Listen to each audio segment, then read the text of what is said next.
أعوذ بالله من الشيطان الرجيم. بسم الله الرحمن الرحيم.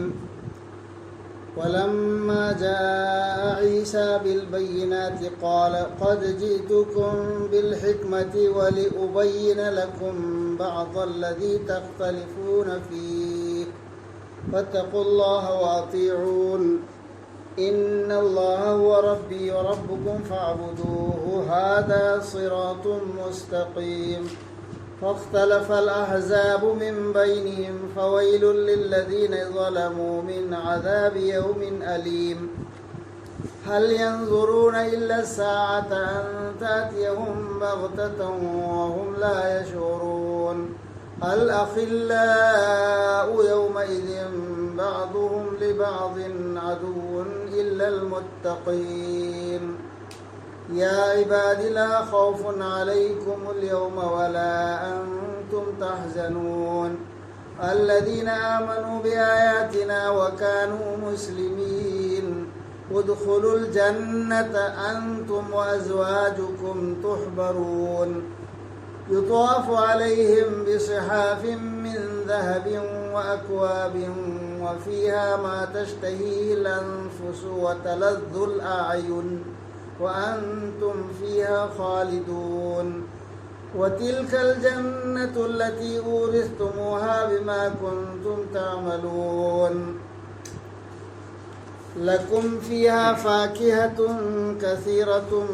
منها تأكلون. إن المجرمين في عذاب جهنم خالدون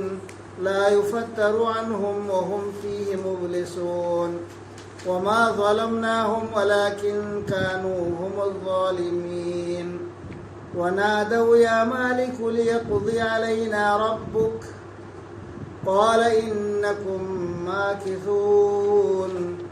لقد جئناكم بالحق ولكن أكثركم للحق كارهون. سورة الأحزاب की आयत नंबर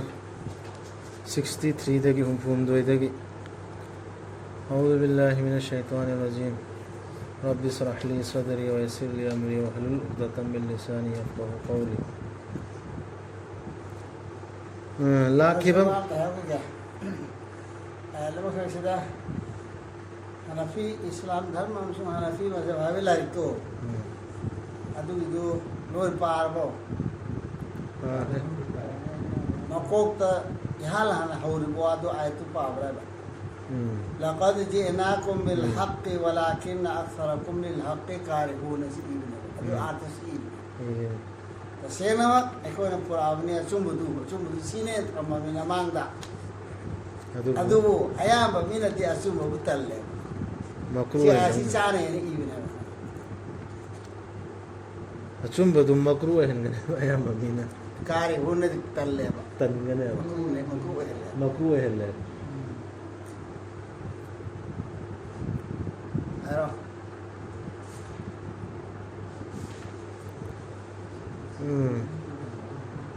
सूरह अल-अहज़ाब के आयत नंबर हुकुम गयदगी औज़ु बिल्लाहि मिनश शैतानिर रजीम लाखिबा मतमदा इसाना सेंगलबा दलील सिंगा लोइनना माना हाइखी आई लाखलबनी नखोइदा ज्ञान लौसिंगा लोइनना अदुगा नखोइदा मयक सेंहन्नबा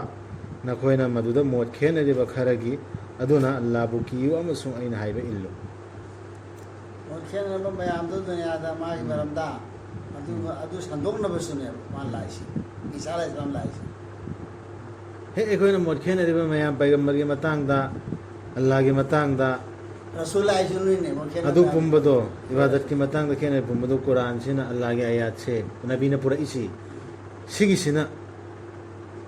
लोइना लमजिंग हनगा सलीबा मयाम तौबा मयाम नखना खेने मयाम दो सोरे सिनिया सेमबदी हाइबदु अदु उन्न बगिदमक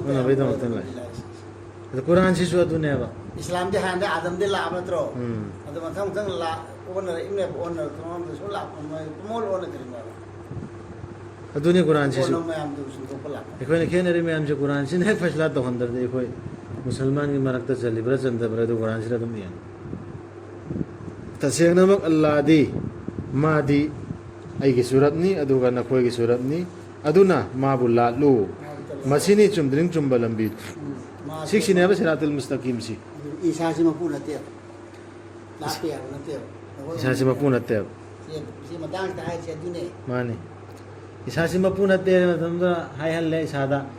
ꯍꯧꯖꯤꯛ ꯑꯩꯈꯣꯏꯒꯤ ꯃꯨꯍꯝꯃꯗꯁꯨ ꯃꯄꯨ ꯅꯠꯇꯦꯕ ꯁꯜꯂꯜꯂꯥꯍꯨ ꯑꯂꯩꯍꯤ ꯋꯁꯜꯂꯝ ꯔꯁꯨꯜꯅ ꯃꯨꯍꯝꯃꯗꯅ ꯄꯨꯔꯛꯏꯕ ꯄꯣꯠꯇꯣ ꯑꯗꯨꯗ ꯍꯥꯏꯔꯤꯗꯨ ꯑꯗꯨꯏꯗꯨꯅ ꯍꯥꯏꯕ ꯏꯟꯒꯗꯕ ꯑꯗꯨꯒ ꯑꯜꯂꯥꯍ ꯈꯛꯇ ꯂꯥꯠꯀꯗꯕ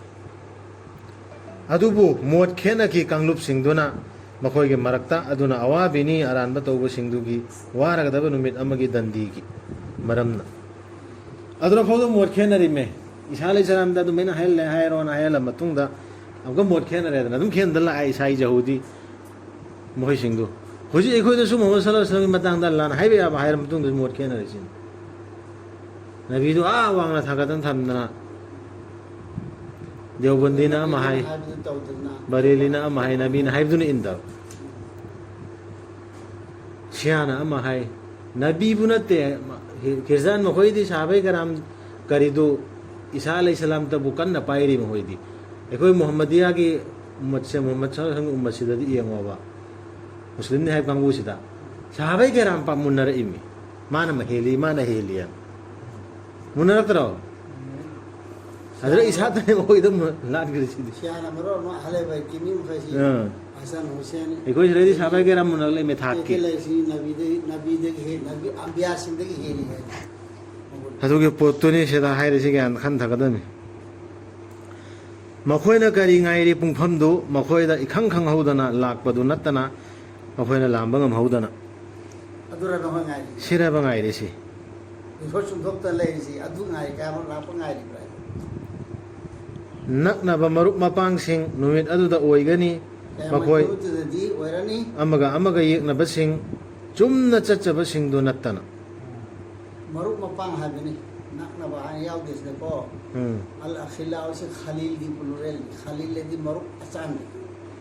ꯌꯥꯝꯅ ꯂꯨꯅ ꯇꯤꯟꯅꯕ ꯃꯔꯨꯞ ꯃꯄꯥꯡꯁꯤꯡ ꯑꯗꯨ ꯍꯥꯏꯕ ꯈꯂꯤꯂꯨꯜꯂꯥꯍ ꯍꯥꯏꯗ꯭ꯔꯣ ꯑꯜꯂꯥꯍꯒꯤ ꯃꯔꯨꯞꯅꯤꯅ ꯑꯗꯨ ꯑꯈꯤꯂꯥꯁꯤ ꯈꯂꯤꯜꯒꯤ ꯄ꯭ꯂꯨꯔꯦꯜꯅꯦꯕ ꯃꯔꯨꯞ ꯃꯄꯥꯡꯒꯤ ꯋꯥ ꯂꯩꯔꯔꯣꯏ ꯅꯨꯃꯤꯠꯇꯨꯗꯤ ꯀꯌꯥꯃꯠꯀꯤ ꯅꯨꯃꯤꯠꯇꯗꯤ ꯃꯔꯨꯞ ꯑꯃꯅ ꯑꯃꯕꯨ ꯀꯟꯕ ꯏꯟꯕꯒꯤ ꯋꯥ ꯂꯩꯔꯔꯣꯏ ꯑꯃꯒ ꯑꯃꯒ ꯌꯦꯡꯅꯕ ꯑꯣꯏꯔꯅꯤ ꯌꯦꯡꯅꯕ ꯑꯣꯏꯔꯣꯏꯗꯕꯗꯤ ꯀꯔꯝꯕꯅꯣ ꯆꯨꯝꯅ ꯆꯠꯄꯁꯤꯡ ꯃꯨꯠꯇꯀꯤꯟ ꯆꯨꯝꯕ ꯃꯨꯠꯇꯀꯤ ꯑꯣꯏꯕꯅꯤ ꯆꯨꯝꯅ ꯆꯠꯄ ꯍꯥꯏꯁꯤ ꯁꯤꯔꯥꯇꯨꯜ ꯃꯨꯁꯇꯀꯤꯝꯗ ꯆꯠꯄꯗꯨ ꯁꯤꯔꯥꯇꯨꯜ ꯃꯨꯁꯇꯀꯤꯝ ꯃꯊꯛꯇ ꯍꯥꯏꯈ꯭ꯔꯦ ꯑꯗꯨꯗ ꯏꯁꯥꯗ ꯍꯥꯏꯍꯟꯈ꯭ꯔꯤꯁꯤ ꯑꯗꯨꯗꯤ ꯃꯔꯨꯞ ꯃꯄꯥꯡꯅ ꯀꯥꯟꯅꯕꯁꯨ ꯑꯣꯏꯅꯦꯕ ꯑꯗꯨꯗ ꯏꯁꯥꯗ ꯍꯥꯏꯍꯟꯈ꯭ꯔꯤꯁꯤ ꯁꯤꯔꯥꯇꯨꯜ ꯃꯨꯁꯇꯀꯤꯝ ꯁꯤꯛꯁꯤꯅꯦꯅ ꯃꯈꯣꯏꯗꯨꯗ ꯍꯥꯏꯕꯤꯒꯗꯕ ꯑꯜꯂꯥꯍꯅ ꯑꯣ ꯑꯩꯒꯤ ꯏꯅꯥꯏꯁꯤꯡ ꯀꯤꯅꯤꯡꯉꯥꯏ ꯅꯠꯇꯦ ꯅꯈꯣꯏꯗ ꯍꯧꯖꯤꯛ ꯑꯆꯨꯝꯕ ꯆꯠꯄꯁꯤꯡꯗꯣ ꯉꯁꯤꯒꯤ ꯅꯨꯃꯤꯠꯇ ꯅꯠꯇ꯭ꯔꯒ ꯃꯈꯣꯏ ꯋꯥꯁꯨ ꯋꯥꯔꯣꯏ ꯒꯝ ꯑꯣꯏꯔꯔꯣꯏ ꯍꯥꯏꯕ ꯑꯩꯈꯣꯏꯒꯤ ꯑꯌꯥꯠꯁꯤꯡꯗ ꯊꯥꯖꯕꯁꯤꯡ ꯑꯣ ꯑꯩꯈꯣꯏꯒꯤ ꯑꯌꯥꯠꯁꯤꯡꯗ ꯊꯥꯖꯕꯁꯤꯡ ꯑꯃꯗꯤ ꯃꯨꯁꯂꯤꯝꯁꯤꯡ ꯑꯣꯏꯖꯔꯛꯄꯁꯤꯡ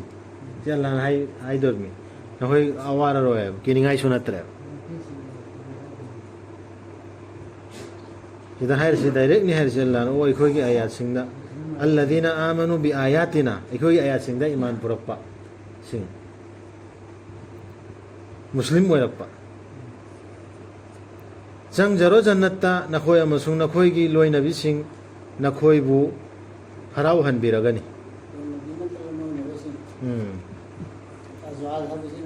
لوي نبي أويرو لوي نبي أويرو هراو هن لغني ꯂꯥꯜꯂꯛꯀꯅꯤ ꯃꯈꯣꯏꯗ ꯁꯅꯥꯒꯤ ꯈꯨꯗꯝꯁꯤꯡ ꯄꯨꯈꯝꯁꯤꯡ ꯑꯃꯗꯤ ꯇꯦꯡꯀꯣꯠꯁꯤꯡ ꯂꯩꯒꯅꯤ ꯃꯗꯨꯗ ꯊꯋꯥꯏꯁꯤꯡꯅ ꯄꯥꯝꯖꯕ ꯑꯃꯁꯨꯡ ꯃꯤꯠꯁꯤꯡꯕꯨ ꯅꯨꯡꯉꯥꯏꯍꯟꯕ ꯈꯨꯗꯤꯡꯃꯛ ꯑꯗꯨꯒ ꯅꯈꯣꯏ ꯂꯩꯒꯅꯤ ꯃꯗꯨꯗ ꯃꯇꯝ ꯆꯨꯞꯄꯒꯤ ꯑꯣꯏꯅ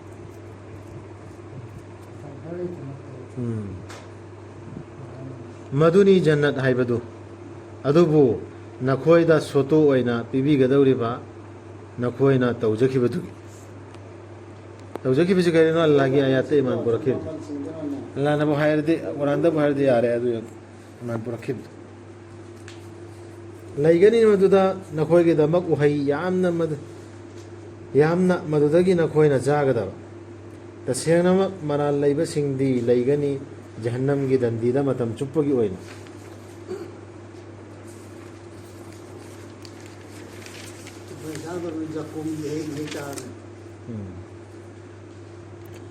ꯍꯜꯍꯟꯕ ꯂꯩꯔꯣꯏ ꯃꯗꯨ ꯃꯈꯣꯏꯗ ꯍꯟ ꯊꯝ ꯍꯟꯊꯍꯟꯕ ꯂꯩꯔꯣꯏ ꯃꯗꯨ ꯃꯈꯣꯏꯗ ꯃꯗꯨꯗ ꯅꯤꯡꯕ ꯀꯥꯏꯒꯅꯤ ꯊꯣꯛꯍꯟꯕ ꯂꯩꯔꯣꯏ ꯑꯖꯥꯕꯇꯁꯨ ꯅꯤꯡꯕ ꯀꯥꯏꯅꯗꯤ ꯊꯣꯛꯄ ꯌꯥꯔꯣꯏ ꯊꯣꯛꯄ ꯌꯥꯔꯣꯏ ꯊꯣꯛꯅꯤꯡꯉꯁꯨ ꯊꯣꯛꯄ ꯌꯥꯔꯣꯏ ꯊꯣꯛꯄꯅꯤꯗ ꯅꯤꯡꯕ ꯀꯥꯏꯅ ꯂꯥꯟꯅ ꯇꯧꯕꯤꯕ ꯅꯠꯇꯦ ꯑꯩꯈꯣꯏꯅ ꯃꯈꯣꯏꯗ ꯑꯃꯁꯨꯡ ꯑꯣꯏꯖꯈꯤꯕꯗꯤ ꯃꯈꯣꯏ ꯃꯁꯥꯅ ꯑꯔꯥꯟꯕ ꯇꯧꯕꯁꯤꯡ ꯑꯩꯗꯤ ꯍꯥꯟꯅ ꯂꯩꯅꯁꯨ ꯍꯥꯏꯕꯅꯤ ꯅꯕꯤ ꯊꯥꯈꯤꯕꯅꯤ ꯃꯈꯣꯏ ꯃꯁꯥ ꯃꯁꯥ ꯑꯝꯇ ꯈꯪꯉꯛꯇꯅ ꯍꯟꯗꯣꯛꯈꯤ ꯃꯈꯣꯏꯅ ꯀꯧꯔꯛꯀꯅꯤ ꯑꯣ ꯃꯥꯂꯤꯛ ꯑꯣ ꯃꯄꯨ ꯅꯤꯡꯊꯧ ꯍꯥꯏꯅ ꯀꯧꯔꯛꯀꯗꯣꯔꯤꯅꯤ ꯅꯠꯇ꯭ꯔꯣ ꯑꯣ ꯃꯈꯣꯏꯅ ꯀꯧꯔꯛꯀꯅꯤ ꯑꯣ ꯃꯥꯂꯤꯛ ꯑꯩꯈꯣꯏꯕꯨ ꯂꯣꯏꯁꯤꯟꯍꯟꯕꯤꯔꯣ ꯅꯪꯒꯤ ꯔꯕꯅ ꯐꯔꯤꯁꯇꯥꯁꯤꯡꯗ ꯀꯧꯔꯛꯀꯗꯧꯔꯤꯅꯤ ꯃꯥꯅ ꯍꯥꯏꯔꯛꯀani ꯇꯁꯦꯡꯅꯃꯛ ꯅꯈꯣꯏ ꯑꯗꯨꯝ ꯂꯩꯈꯤꯒꯅꯤ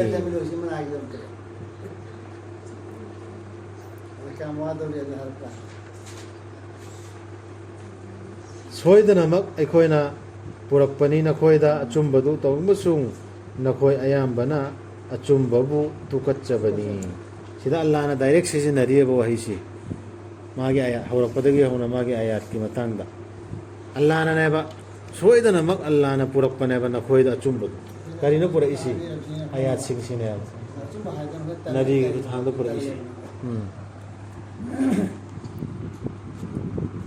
लक़द जि'नाकुम साई हाय के दो बिल हक्की वलाकिन्ना अक्सरकुम बिल हक्की कारिहुन अदु अचुंबदु तुकचे हुजी एकोय तुकचरसि कनानोबा असोमंगमगी हाउदुरा मैदैदुरा तुगचरिसी कनानोबा चुंब पुरैसी कनादनोबा हुजी हुजी हानद पुरैसी एखोइदनेबा अदु इसा इसासी तुगचरिब्रा एखोइना खै खोइथौ लौना पामिसि फजाइदुरा करम करम बलारिक्तुनो करा लागे आया नगरम एंग एदुम इसा इसा खनथौ हराउसी कुरान यो कुरान दु खंगे कुरान तो पावरी होता है हाय ने कुरान के ऐसे इंजिल उदने वे पांगन मरकता तौनरी दुनी खंगे अदु बुदी अदु की अर्थनी शरई चुम्मी चुम्मी अदु थमको सी हो क्याम फजखन बुजुर्ग सेने सेदगी पुंगम दा हिंगदा आया उक्रिसियन अदुरा ngаттana tu manjum khatan tari कुरान सिदना तादा नत्रगा कौन भजब खले भजब ता बता रसो अर्थ कंद बिदु ता हम ता नत्रगा मखोइना तौरिब्रा वाफम अमगी थौरांग अदु ओइरबदी तसेनमा इखोइसु तौरी थौरांग अमा वाम लेरब्रा ब्रह्म यादिसु रसूल की मयोक्ता थौरांग तो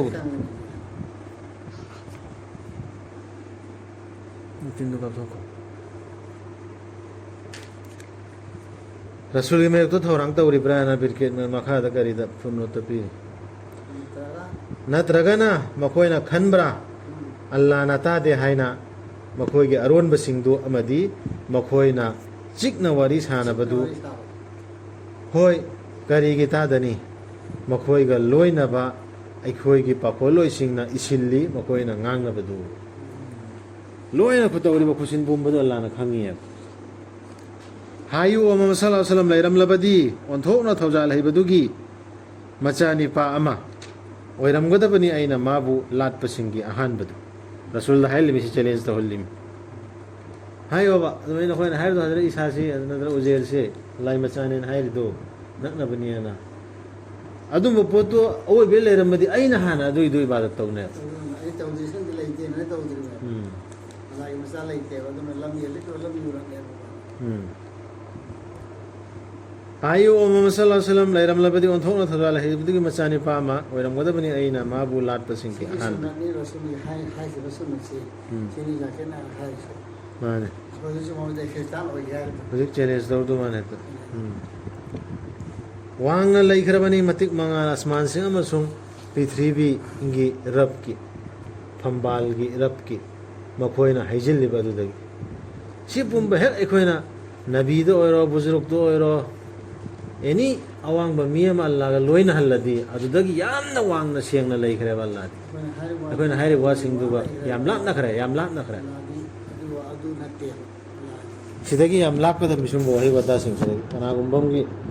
हेता हाइबे इन बकोट पे अल्लाह ना कुरान दा हाइरिब्रा हाइदबा yang होगन न दर्दी बेरा Changan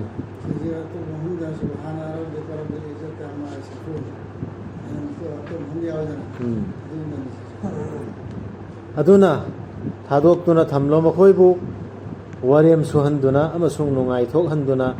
makhoina thengnadri phau makhoi gi numittu makhoida wada taukiba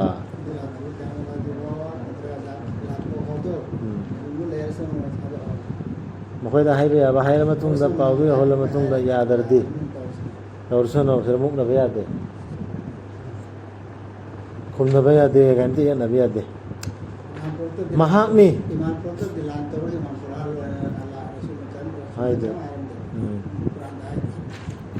mahakni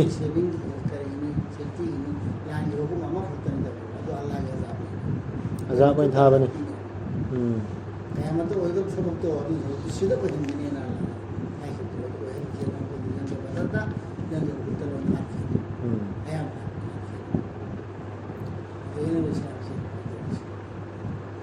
mahakni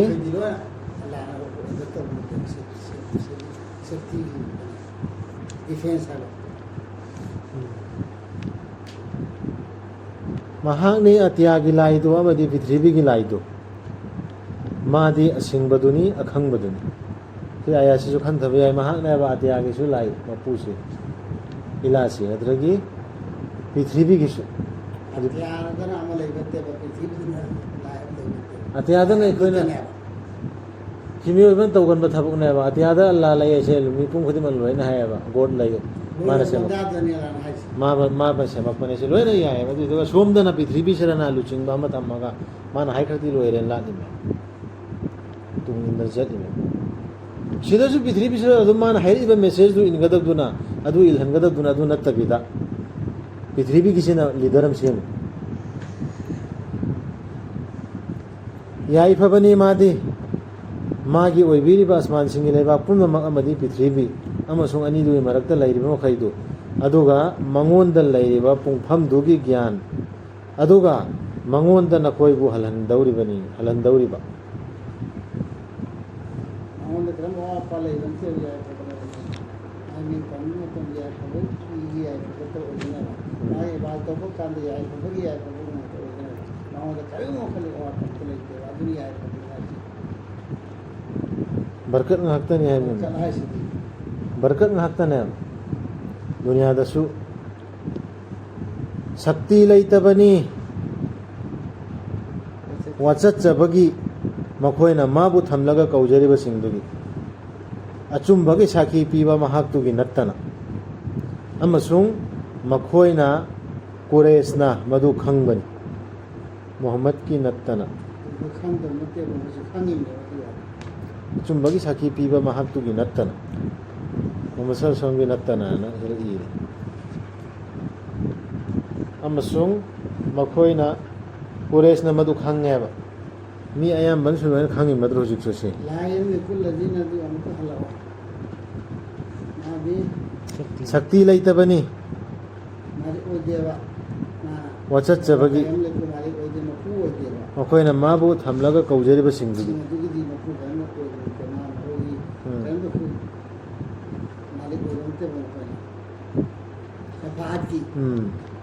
achum bagi sakhi piba mahak tu gi nattana achum bagi sakhi pira mumi do adu gi se phat to begini do ato bine station ato bine di do ato bine ama sum makhoina madu khangbani to sto do ranna amsa والذين دعوا ما يقولون ربنا اغفر لنا ولإخواننا الذين سبقونا بالإيمان ولا تجعل في قلوبنا غلا للذين آمنوا فاستعينوا تبدوا أسوأهم فاستعينوا دعاء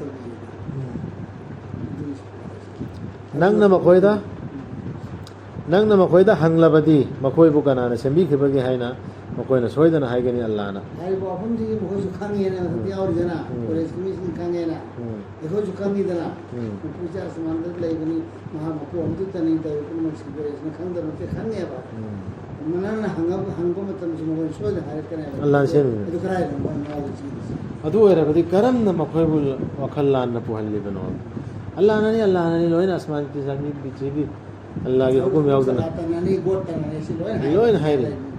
ꯑꯗꯨꯒ ꯑꯃꯨꯛꯀ ꯂꯦꯡꯃꯥꯟꯅ ꯄꯨꯊꯣꯛꯏꯁꯤ ꯀꯔꯤꯒꯤꯅꯣ order ꯏꯟꯕꯗꯅ ꯍꯨꯀꯨꯝ ꯏꯟꯕꯗꯅ ꯑꯇꯣꯞꯄ ꯑꯃ ꯌꯥꯟꯁꯤꯜꯂꯛꯏꯁꯤ ꯃꯥꯅ ꯍꯥꯏꯖꯕꯗꯨ ꯑꯣ ꯑꯩꯒꯤ ꯔꯕ ꯇꯁꯦꯡꯅꯃꯛ ꯃꯈꯣꯏꯁꯤ ꯊꯥꯖꯔꯣꯏꯗꯕ ꯃꯤꯁꯤꯡꯅꯤ kanaana haajama Rasulullah siisi waqiilihiisii tafsiirda karda iibdina qasam hayraba maana haykib waadun khamsana maana haddii rasuulna rasuulna haykib waadun hadduna khamsa qasamneera waqiilihiyanasi waadu qasamgina yaa rabbi adukari haykib rasuulna oo aygii rab yaa rabbi inna haulaa'i qawmun laa yu'minuun pawdigaana wayaama waarabadana kanna wanarna yaa rab masin bisi iman bukra mandreen haykibdo adudu hayeensu torkana kaamtu torakana wasiyamunna aduna laythoraqwa makhoydagi aduga hayrammu salam assalamu alaikum wa rahmatullahi siksi pura salam hayrammu harsi rasul dani adragi pura yaad raba mi mushrik sing dane hayram harsi